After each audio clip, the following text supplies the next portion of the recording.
everybody, and welcome to another episode of Skills Hub on Air. I'm just going to give it maybe another second or two for people to kind of chime in. Usually we start at like 12:05 sometimes, They're like, especially if it's whoa, like we three of are us. Like, on time today. We're we're on on top the of it. on the dot. Such good timing for us today. So we love that. All I right, just let's shoved see. 3 tacos in my face and I'm energized and ready to go. I shoved a Red Bull down my throat, which is a horrible thought because now it's starting to recognize in my brain that after this I have a session. But it's not dairy. Hi, Yeah, Tim. no, it's going to be fine. Yeah, it'll be fine. Hi, Tim. Okay, sweet. We've got people in the chat now coming in. Great. So, welcome everybody to another episode of Skills Hub on Air. We have the lovely Gina Scarpa with us. Gina is a terrific voice actor who is very knowledgeable about marketing and learning how to market yourself. She's also a SkillsHub.life coach. So, I'm done talking. Gina, do you want to give yourself a little bit of an intro? Yeah, sure. Hey, everyone. I'm Gina Scarpa, and I have been working in voiceover for the last 10 years, and I would say at a higher, more professional level for the last 5. And I primarily do commercial, video games, promo, and then a lot of the non-broadcast genres like e-learning, corporate narration, and things like that. And I'm also a coach, and I love talking about the business of marketing. The business of voiceover. So I love talking about marketing, your website and Mhm. SEO, and the importance of those skills, because being successful as a voiceover artist, unfortunately, is not just about your voice. It's about, whoa, so many more things than that. And I'm sure we'll be diving into it Oh together. yeah, 100%. And Gina has another brilliant video on here as well. It's a duo with Jennifer on LinkedIn. And honestly, I've always tossed LinkedIn aside, but when I watched Me that video, I too. was like, I need to spruce up my LinkedIn. So, Yeah. do you want to give like a little bit of everybody go watch the full video, but you want to give like a little tidbit about like what's the importance of Yeah. LinkedIn? Yeah, so I also I was sleeping on LinkedIn. I was like, Yeah. this social media site is silly. Like, what's the point? Like, what are we even doing? But I actually I'm running on pure fumes today because I did 4 career talks in a row at my former high school Wow, on that's so on Google cool. Meet today, which was so fun. But we were actually talking about this very topic, and I was saying one of the great things about LinkedIn is that literally everybody is on there from every industry you can imagine, and people are more accessible there than Mm, if you just try to drop into their inbox like unannounced, a cold email. I have mm, found way more success through LinkedIn, through connecting with people. And it's not just people that work in voiceover, it's people that work, in the video game industry, just because it's an industry I'm super passionate about. I love gaming. And so I love to connect with, everything from, game directors to animators to writers to, people on the design team or the marketing team. So I've made so many great connections on there. And I feel like, when you're on TikTok, it's like, I want to turn my brain off. I don't know why any of us are still on Facebook. Maybe because our moms are on there. Like, what are we doing on Facebook? Instagram is primarily photos, even though reels are a thing. So it's like yeah.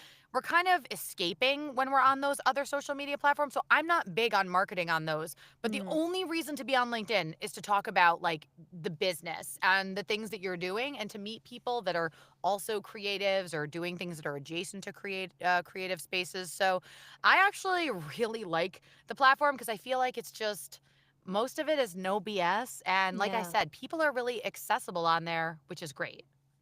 So when you say like connecting with people, what do you mean specifically? So like let's say you have your LinkedIn spruced up, it looks great, like do you just add random people and then do you eventually start a conversation in DMs, or is it just kind of showing your work, somebody may comment, like how do you kind of build that connection? Yeah, I feel like it's a combination of both. So, this year, I've had some really great projects that I've been able to showcase. Like, right now, I'm the spokes llama. I don't know if person's really the right word. I'm a purple llama for Monday.com. And I did 2 trailers with Nintendo for Xenoblade Chronicles X. I just booked my first big automotive commercial with Ford. And I did all the promos for Coachella. So, just in the last, Wow. 2 months, those have been obviously great to share on social media. And I know not everyone, it's like, okay, someone might be listening being like, well, I'm not in that position. But just being able to share that work is great because it Yeah. definitely gets people interested in talking. I'm also big on commenting on other people's work as well. Congratulating people, telling them I'm excited for their project, or just weighing in with some thoughts, if they ask a question. And then also, yeah, connecting with people. But I'm very big on adding a note. I think just like blindly adding people, it's like, who are you? Why are you adding me? And I feel like in a world where you have to question everything online, like, is this a bot? Is this a real person? Is this Yeah. spam? It's so much better to have that personal connection. And then once you get them connected, people think that that's kind of the win. Like, oh, I got this person, at Disney to accept my friend request. So I Mm. win. But it's like, well, but now we have to try to start a conversation and we want to connect with them, further. We don't, and it's like walking a fine line because like you don't want to be annoying, you don't want to be salesy, and Exactly. it's tough. It's a tough line to walk for sure.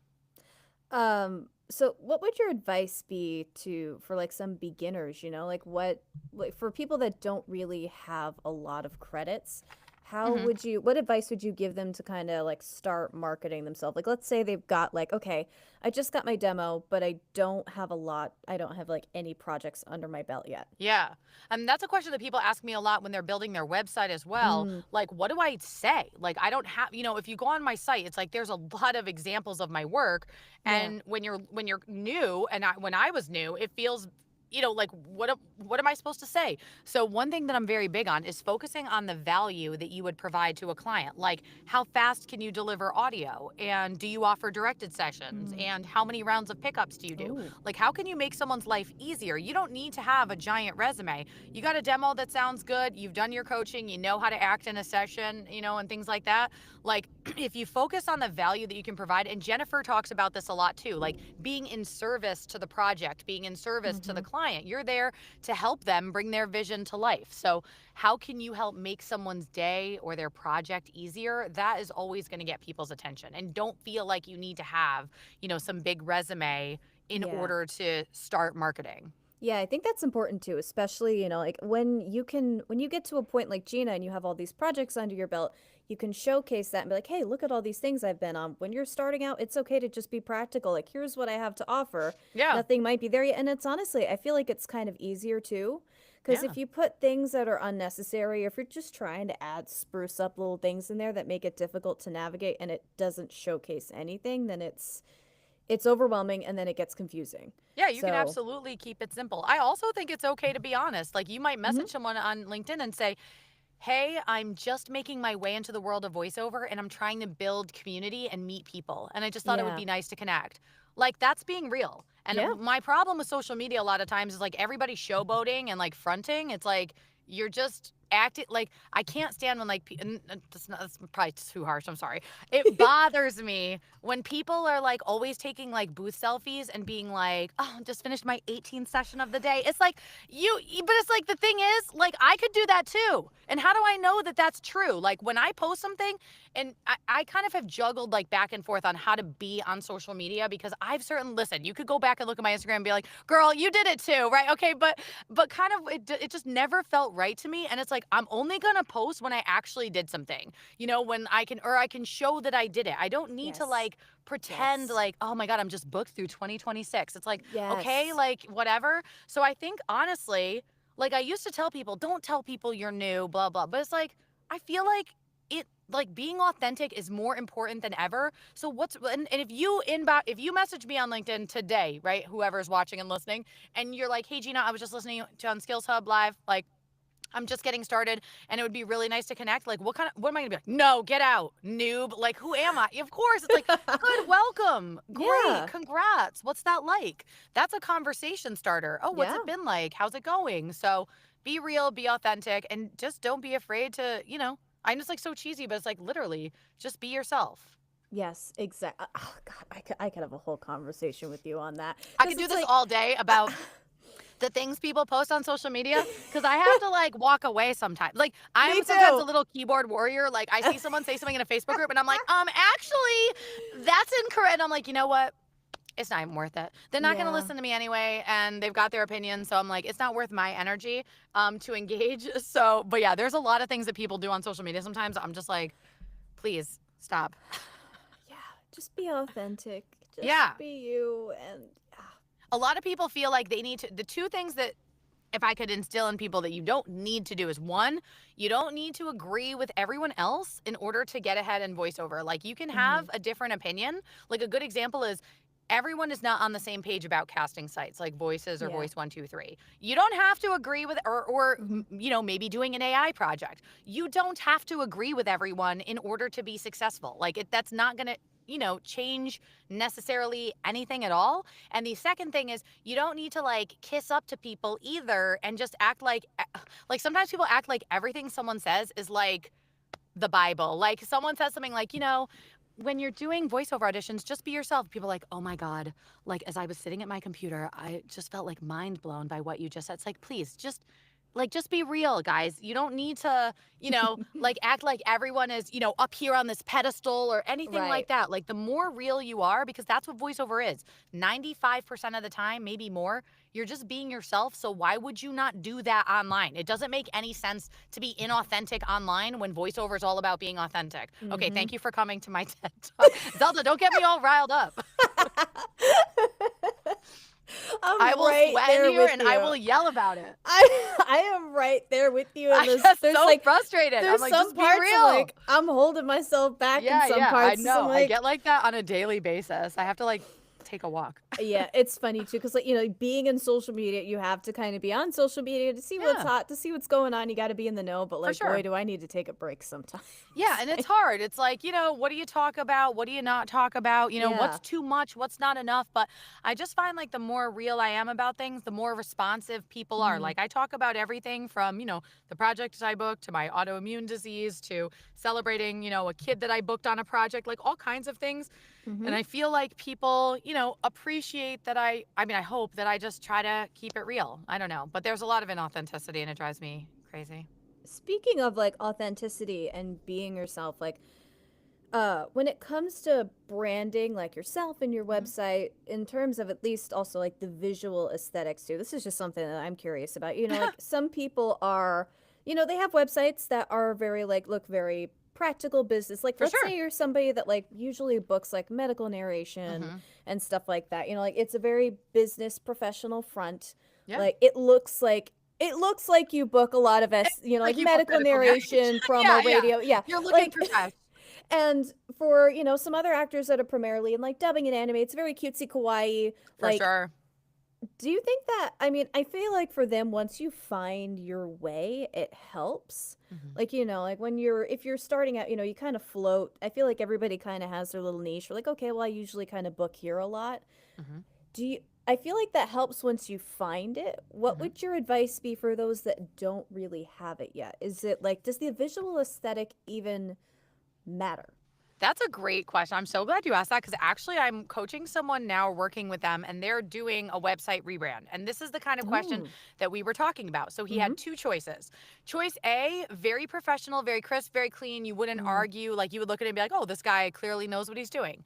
The second one played on his love of retro video games. It's kind of Mm. like old NES themed. But the problem is, or the dilemma he was having was, that he primarily works in like say medical narration, corporate narration. Ah. And so he was debating like, will that fun theme turn people away? I Mm. I kind of went back and forth on it. And maybe I'm wrong and that's fine. But what my take was is I would rather you showcase who you really are. And if someone's not going to cast you in a medical spot because you have a Super Mario Warp pipe on your website, they're not for you anyway. And by the way, just because they work in medical, like let's say they work for Pfizer, they also might like video games. So Yeah. the fact that you're showing your personality could give you a second talking point. Mm. I mean, I do think there's something to be said for wanting to fit into the genre that you're in, but I also think just being yourself is it. So for me, Yeah. when I was trying to come up with, my tagline is meet your new best friend.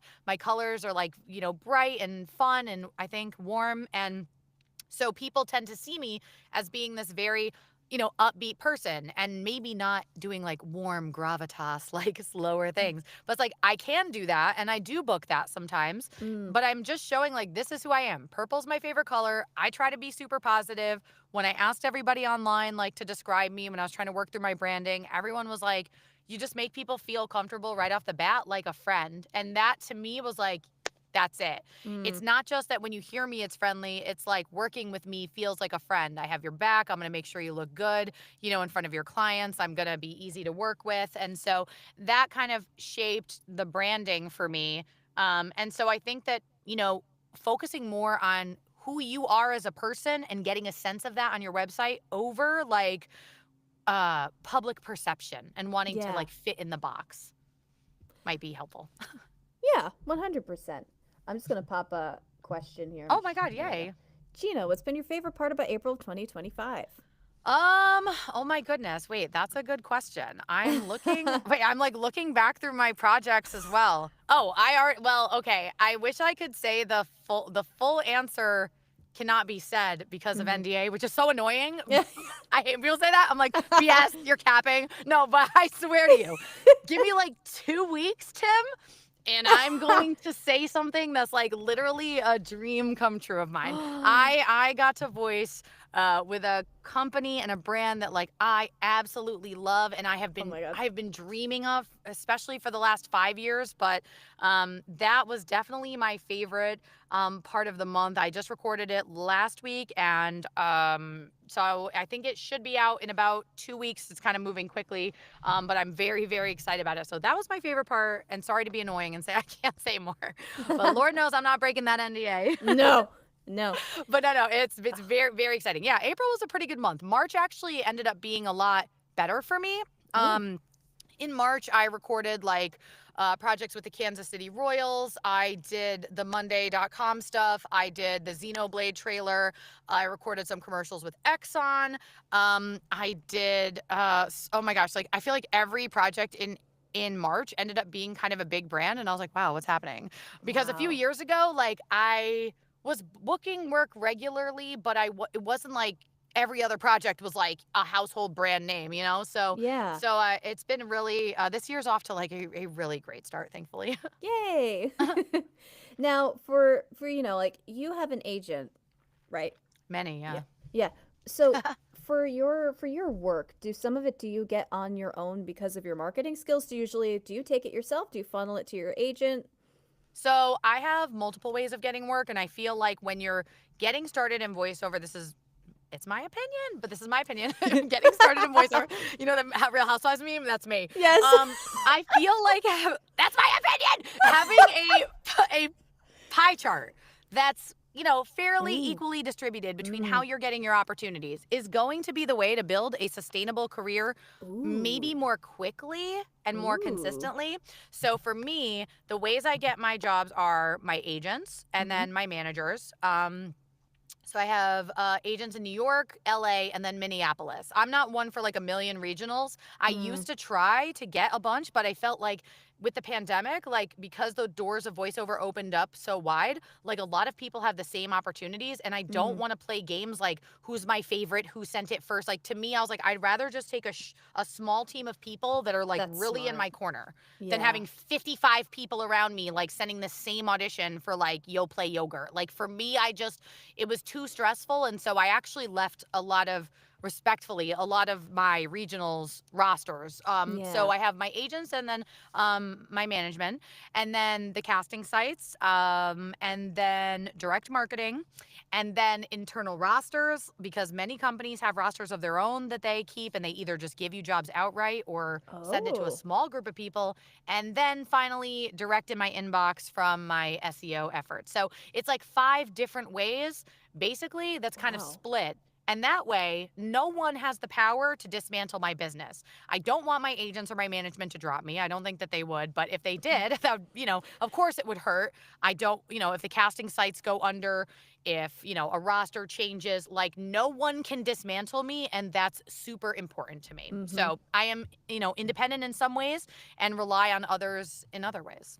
I think that's a good combination to have. I It mean, works I super can't. well. Yeah, the pie chart is just chef's kiss. It's a The pie brilliant chart is idea. it. You should look at it and be like, okay, like, where are most of my opportunities coming from? Where is my money coming from? Which agents, are bringing me more work? And, you want to assess, like, I had to leave, one agency. I was with a regional. I was with them for like 3 years and I never booked anything. That's fine. I hardly ever got any auditions. I was like, I'm Mm. pretty sure they don't even know who I am. And I was like, I mean, there's just like, it just felt like, what's the point? Like, collect Yeah. them like little Pokemon, Like, Right. what's the point? Like, we're not doing anything together here. And that's Mhm. okay. Like, it just didn't work for me. So, yeah, I think the pie chart has really been instrumental in I think my growth very quickly and Mm, then being able to sustain it once I hit, say 6 figures or something like yeah. that.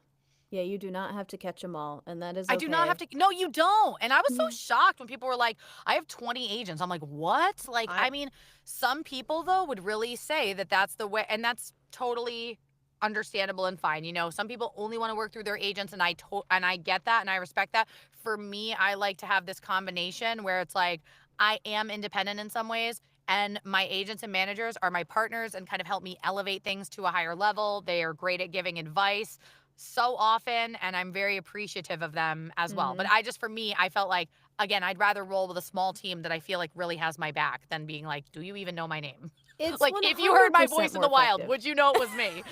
Like, if I fell over you in the grocery store, would you be like, Gina? Or would you be like, ma'am? I'm just Yeah. like, is this even worth it? Like, what are we doing? Exactly. Yeah, I had the same issue. I'm not with this agency anymore, but like I had a I they wanted a meeting and then like I signed on, but it was like me and five other people and they were like, "I don't know if you're going to get much." And then I actually ended Wait, up running I feel like I know who we're talking because if it's them, I also left.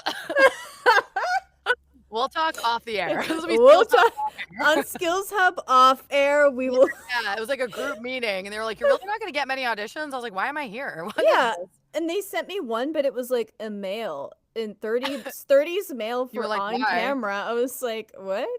You're so funny. And That's I'm like, so funny. "Okay." I couldn't. Yeah. Yes, I have been there, and I have felt that in my soul. Yeah, so, they don't even know my name. I could No, yeah, it literally just doesn't work go to for their me. house. Yeah. Nope. Nope. No, Strength in numbers. no. And I took my one regional agent that I stayed with, and I was like, "They're so nice. They're the best. I Mhm. really like them. They're Mhm. great to work with." And it felt really good to to keep working with them for sure. Here's another thing too, like a little bit of a lore backdrop. A little Yes, Zelda lore. And not the get it. Legend of Zelda. No, Zelda lore. So I know all these voice actors for sure. and when I had got my two demos, I was like, I'm ready, let's go. I got recommended left and right to these top agencies. Each one of them said, thanks, but no I thanks. have. Yep. And I ended up cold emailing, which is like, apparently it's controversial, but I ended up cold emailing one of the agency that I'm with now, which is Osbrink. They're fantastic. They're Hmm. amazing. They're a little bit smaller, Yeah. but they know my name. They will, Right. they They get me know projects, you. they talk to me. And I Yeah. feel like, especially when you're starting out, I am so grateful that they said no in the first place because Osbrink is smaller enough where they can take the time for me. Yes. And I think that was really a blessing in disguise that I'm with a smaller agency that can take time to be with me and check in with me Yes. instead of a bigger agency where I will just feel like I'm falling short and I'm falling behind because they have this million rosters Oh with my like gosh. all these people, then I I just feel like nothing. I So, could not agree more. And I also had many people try to walk me in the door of agencies, from mhm. casting directors to demo producers to Yeah. big voice actors in this industry, people who offered just because we formed a nice relationship. I didn't ask for it. They were like, let me try to help you here. And it Mhm. really just didn't matter. Like, I mean, I feel like that's Yeah. something that people talk about, like, get a recommendation. I'm like, I'm telling you, like, I have had Yes. everyone, like, some of the biggest people in casting going to Yes. agents and being like, please take this girl. And they're like, no, thank you.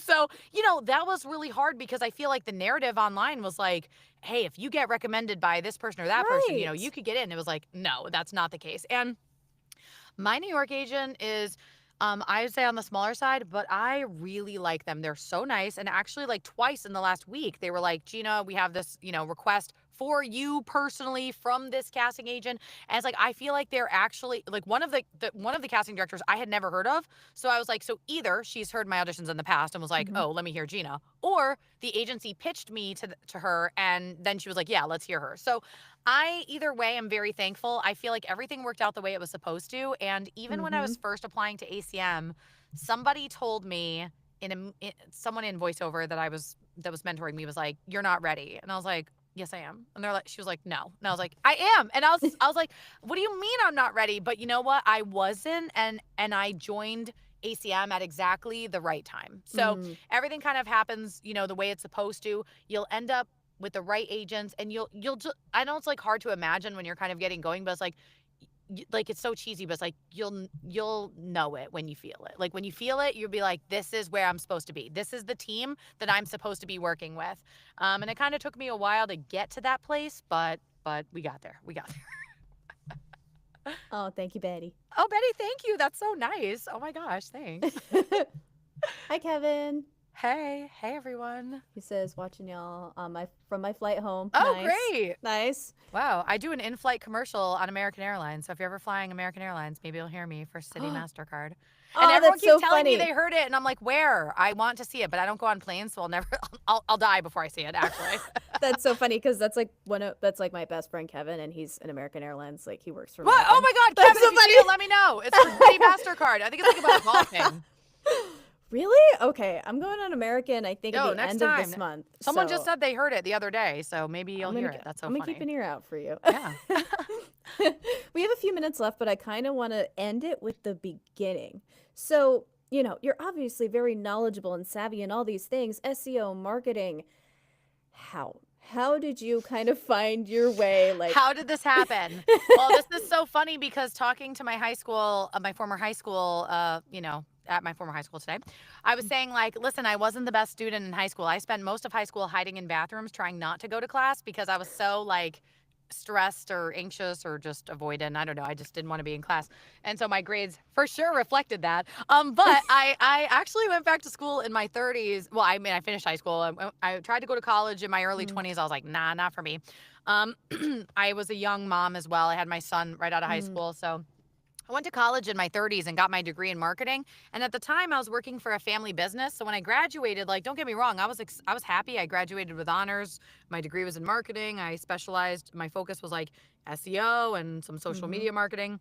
I was kind of like, why did I do this? Like, I work for a family business. My mom and dad sure don't care that I have my degree. It's just a family business. And I was like, why did I put myself in debt? But when I got into voiceover, it actually ended up being, like, I feel one of my best assets was the business knowledge. Yeah. Learning that was so important. And I don't just say that because I coach on the business side. I really believe that it separates so many people from getting where they want to go. Like, I've coached hundreds of people at this point, and it's like almost always the thing that's holding them back. It's like, why aren't you working on your website? Why aren't we sending emails? Why aren't we networking on social media?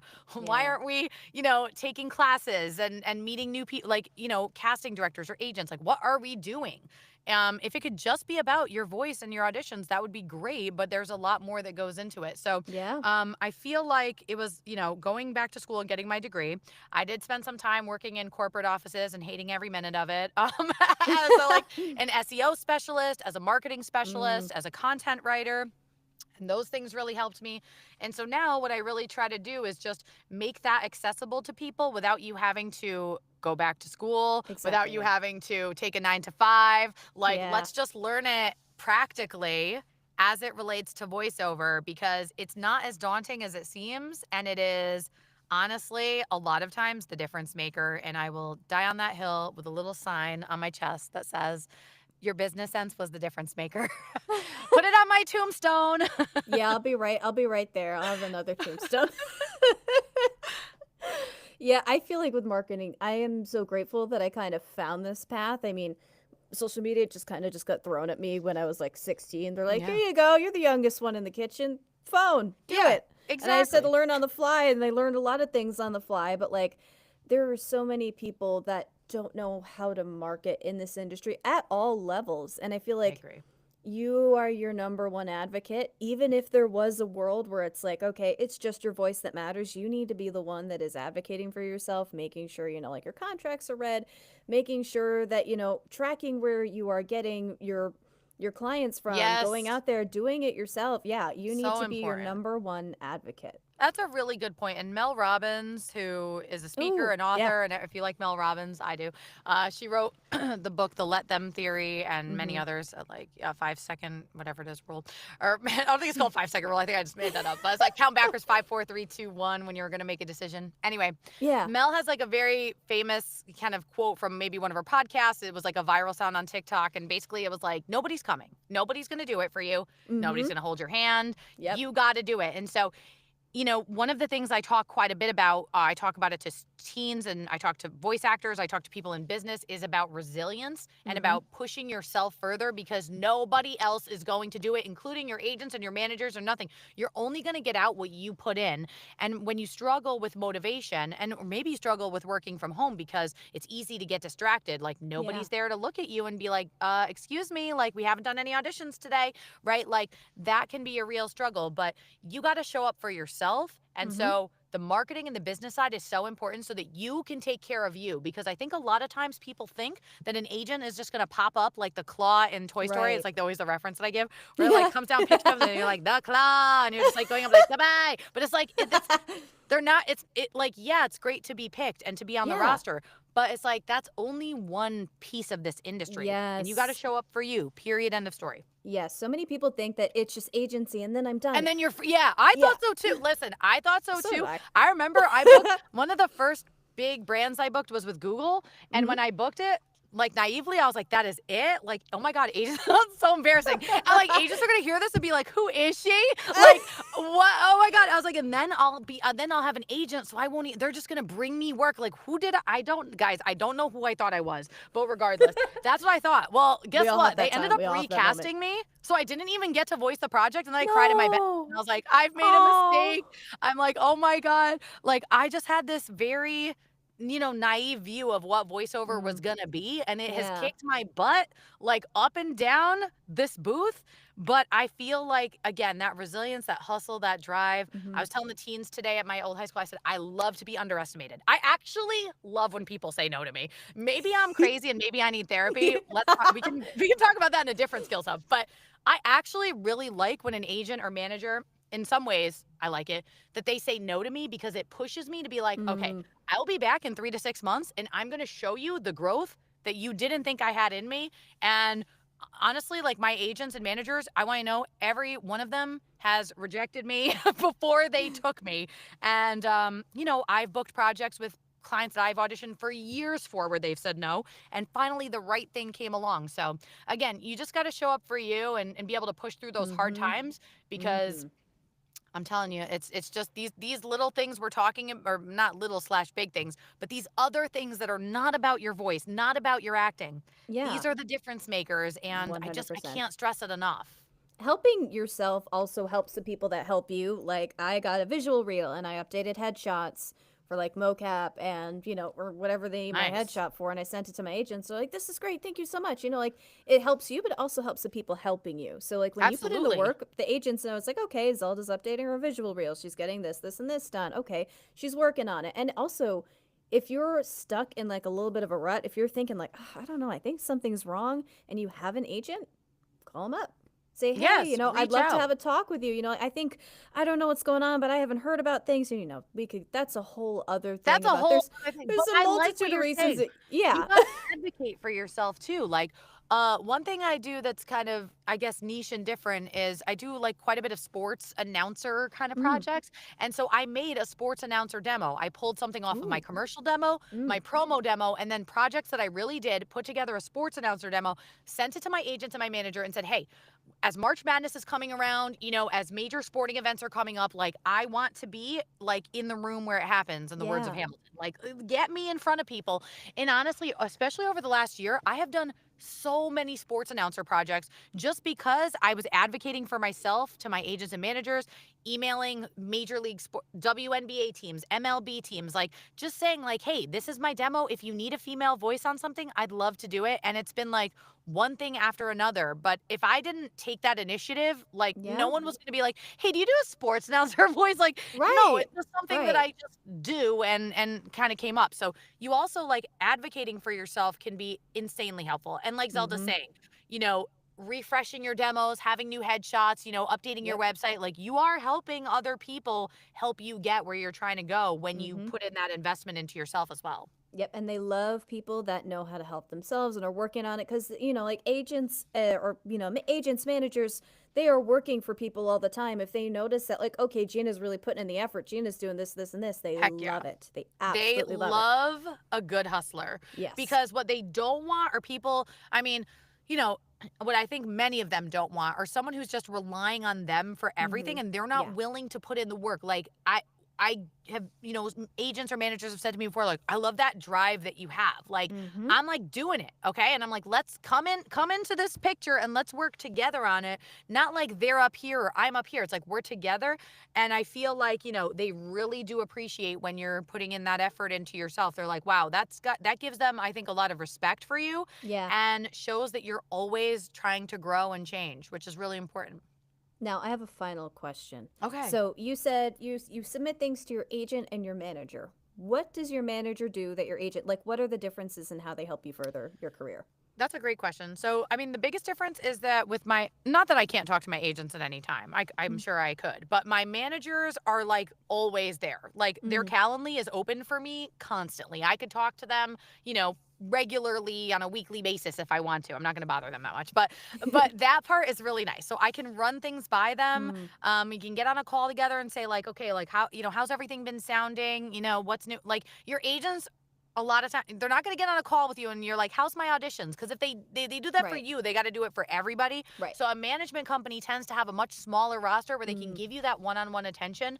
So that's been really nice for me. I'm able to talk to them and say like, I'm really interested in working with, I'd love to like book this kind of project or something like that, and then they have that in mind. Or hey, like who do you think I could go to like for some coaching or making some headway in the world of promo or whatever. So Yeah. my agents send me auditions as well, but they also add that kind of personalization on, or my managers, I mean.